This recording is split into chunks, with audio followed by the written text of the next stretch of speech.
Hello, everybody. I'm talking about Mercury in Leo. It's going to be very complex. It's going through Gandanta, combustion, war. So it is not an easy transit. Everything is being dominated by the sun. So, how does it affect?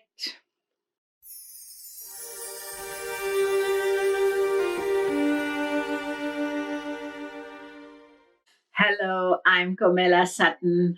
I first want to thank you all for all your support. We have finally reached the 10,000 subscriber mark, and I could not have done it without you. I thank you so much for it and all the enthusiasm you showed. Last October, when I started seriously doing my YouTube in October, when Jupiter went into Scorpio, I had no expectation how it will go. And for me, all this love and affection, as well as interest in my videos, and less than a year later, I have 10,000 views.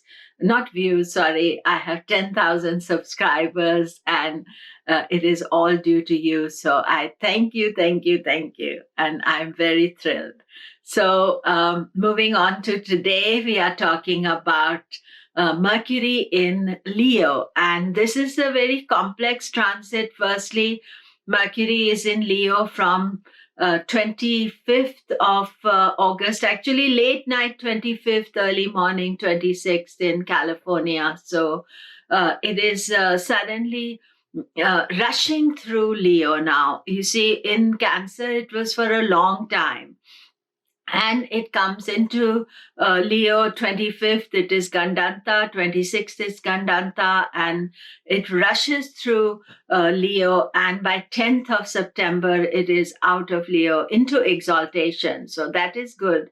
But this Leo transit needs to be really watched. And today, as I'm recording, the internet is down.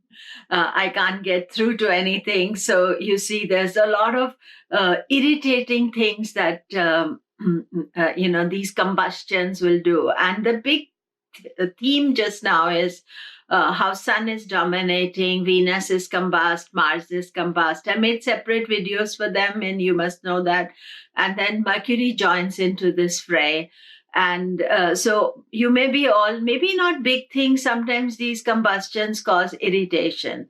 But let's start to the beginning. Firstly, Mercury is 25th, 26th, the Mercury is going to be in Gandanta. So that's like a no man's land. It's complex.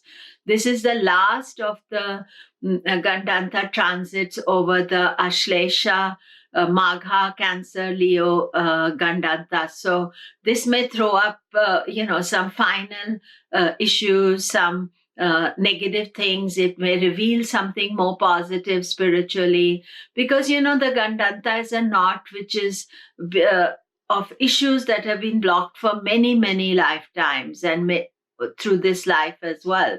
So when so many planets have crossed it, this is the fourth planet crossing over the Gandanta point. There may be things that it activates and releases as well. It doesn't necessarily be all negative, but it's best usually, to allow the dust to settle down and then see what other things that are coming. So just to watch out for 25th, 26th, because that is the Gandanta time. But Mercury is already combust. It is close to the sun and hidden behind the sun. So actually, in fact, what the combustion means is that Mercury is not visible to the naked eye. Mercury, Venus, and Mars, all three are hidden behind the sun. So Mercury in this transit will have a war with Mars and a total combustion with the sun. And then it will move out the other side, energized and more in power. So the combustion is exact. That means they're exactly together 3rd to 4th of September. And at the same time, Mercury is going to be in war with Mars, and 2nd to 4th of September. So the combustion means that it is taking the energy from the sun. But just like when the heat source or the fire source is too close, you feel totally burnt out.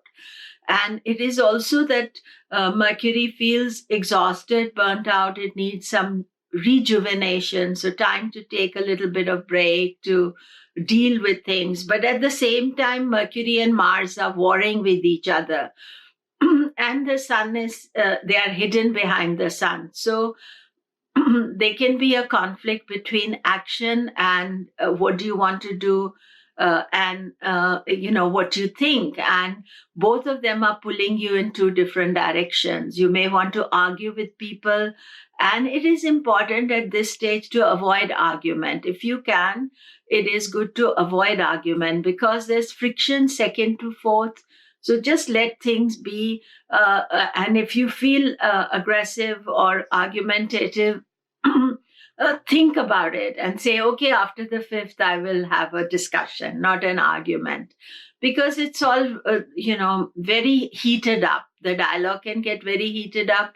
And even, let's say, if you're thinking politics, if you're thinking other things that you are, this is not the time to get heated up and protest or do things like that, because we are trying to cool the energy down. This is what, the planets are very much oppressed by those who are in power. And so you feel helpless and you think, I must fight now. But why fight at your weakest point? Allow the energy to move on and then work this thing.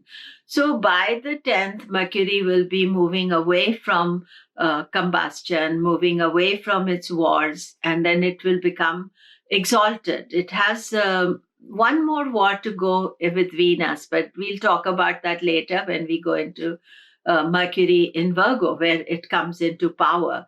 So this is a short, I would say, a break time, if you can take it that way, not to overstress yourself, not to burn yourself out. As far as the signs are concerned, Gemini and Virgo. Now, Gemini, this drama is taking place in their third house, and they feel very motivated to do things, and they can feel more aggravated and aggressive as well. And it is important for Gemini to not allow their ego to control them. And it is important for Gemini also to, take things slowly and not argue and not try to express their anger with Mars war and your combust. So definitely need a little bit of rest and relaxation. As far as Virgo is concerned, this is a storm before the calm in a way. So there's going to be a very difficult energy for you, quite challenging. Why is that? Because everything is happening in your 12th house of loss, of expenses, of giving and not receiving. But you have to think this is a 15-day transit, and Mercury is going to get exalted in your own sign and positive. So you are taking a little bit of rest and also dealing it with calmness. Don't overspend, whether it's money, whether it's emotions, whether it's action. Of course, don't think this is the time you need to do. Sometimes, when the planets are really powerful, you feel that is when you're going to do things. And that is not the case. And then Mercury itself is the thinker, analytical thinker for all of us. So all of us, we are overthinking our problems. We are wanting to be fiery with our problems. We need to explore those things, but not, get heated up about situations. So I think it's really important not to overthink, to wait. This is not the easiest time. And maybe your thinking is leading you astray. So think about that and then good time to relax, to do something. And because there's so much fire energy, you can't just sit and relax. Maybe take a walk, maybe do some projects that were left undone. I always find myself that when the planets are very heated up, I get a lot of work done because I focus on that rather than arguing and trying to get things done which are not going to get done. So then let us look at the nakshatras. And as far as the nakshatras are concerned, we are going to Magha, Purva Phalguni, and Uttara Phalguni. So this is again the last set of planets that are going through it.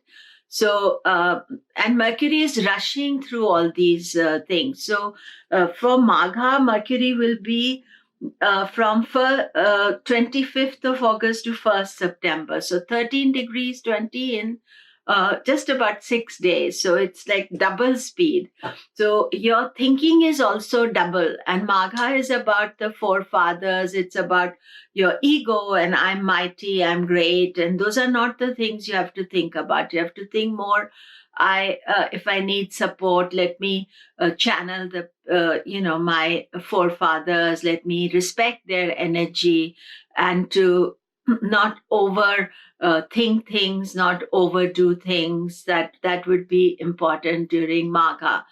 And in that time, Mercury is getting more and more combust. So it's not really enjoying that Magha transit, and it's feels very idealistic and lots of ideas, but not able to really make something out of it because it's hidden behind. And then Purva Phalguni, it is from 1st to 9th.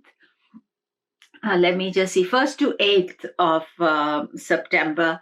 And Purva Phalguni is the creative nakshatra. And Mercury would have a lot of creative ideas and thinking, but can get bogged down with conflict because this is when you're most combust.